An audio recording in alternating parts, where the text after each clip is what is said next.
before we go any further in the course, one thing I do want to look at is the value of the simple tonal sketch. Now, the tonal sketch is a great and very quick and very simple way to work out what the best composition is for the picture you're doing. But it also allows you to deal with the lights and darks, so you know where the lightest lights are going and the darkest darks. And that can be translated into the colour picture, so that when you come to put paint on it, doesn't matter whether it's brown, blue, red, green or whatever, you know that if you're painting this area here, for instance, it's going to be in a dark blue or a dark brown compared to this area next to it. Now, what I've got here is 3 scenes of the same area in Pembrokeshire in South Wales, which have these very distinctive rocks which stick up vertically through the sand. Now, what I'm going to do is combine different elements from each one and see if we can create a much better composition. Now, for these thumbnail sketches, because that's all they are really, I've used a cartridge pad of 180 gram weight paper, and I've used my old friend, my 2B graphite pencil. But you could just as easily use a piece of photocopying printer paper and a ballpoint pen for this, with a few scribbles on. You can see essentially they're the same sort of compositions and some early ideas I had, and they can be as rough and ready as that.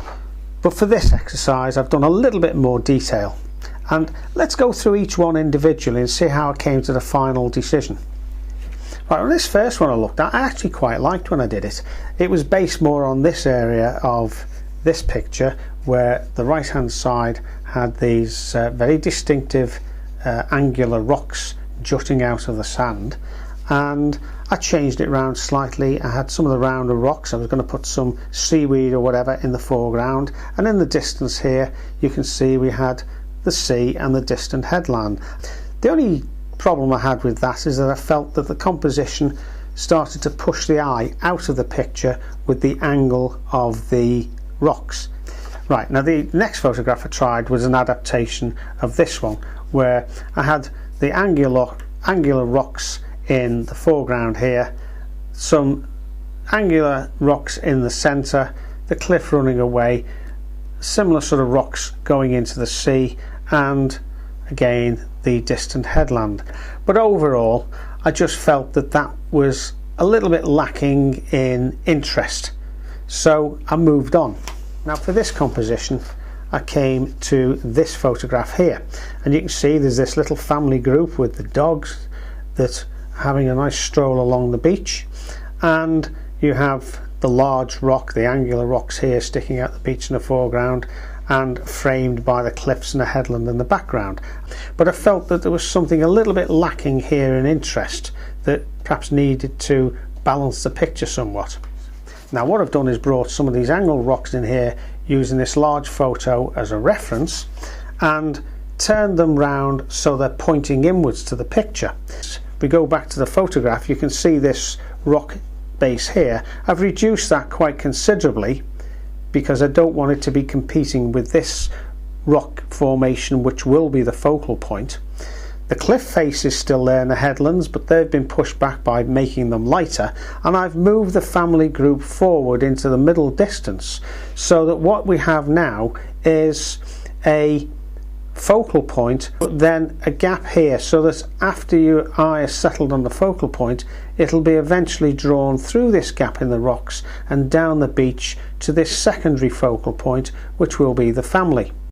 Now, the other good thing about a tonal sketch is you can see there's quite an area here which is quite light, which is obviously going to be the beach, but I just wonder whether I could add a few little bits of something and nothing, and scraps of lights and darks. They can be seaweed, pebbles, little bits of rock, whatever you want it to be. Well, yeah, that's not bad, that's fine, but it still leaves this gap here. Now, that's fine, but the only thing is, I think that this positioned here tends to block the view off through the gap. So what I'll do is, if I rub that out, now you can see the way the eye feeds through that gap between the two rocks and through to the family in the distance. I can put a bit of something and nothing shadow. It just could be a contour and a beach. Now, I'm happy with that because that gives a natural little path through this picture into the middle distance. Right, now you can see by putting this angular and quick strokes of the pencil, you create automatically a sort of quite a breezy effect, and that seems entirely appropriate for this. Although it's a bright sunny day, the wind is blowing in off the sea, and that's an ideal sort of atmosphere in the sky that we're going to try and create. You can also see I've just done this hint of muted reflections, which is what you're going to get on wet sand, where you're not going to get a full-blown shiny reflection, if you like. It's going to be slightly blurry, and we'll have a look how we do that. It's not difficult once you know. So I'm happy with that as a tonal sketch now, and it's given me a good idea in my head of the way I want the painting to be, where the lights and the darks are going to be, and some of the little features that I've added just to enhance the composition. So let's move on to the next lesson now, where we'll look at translating this into a watercolour painting.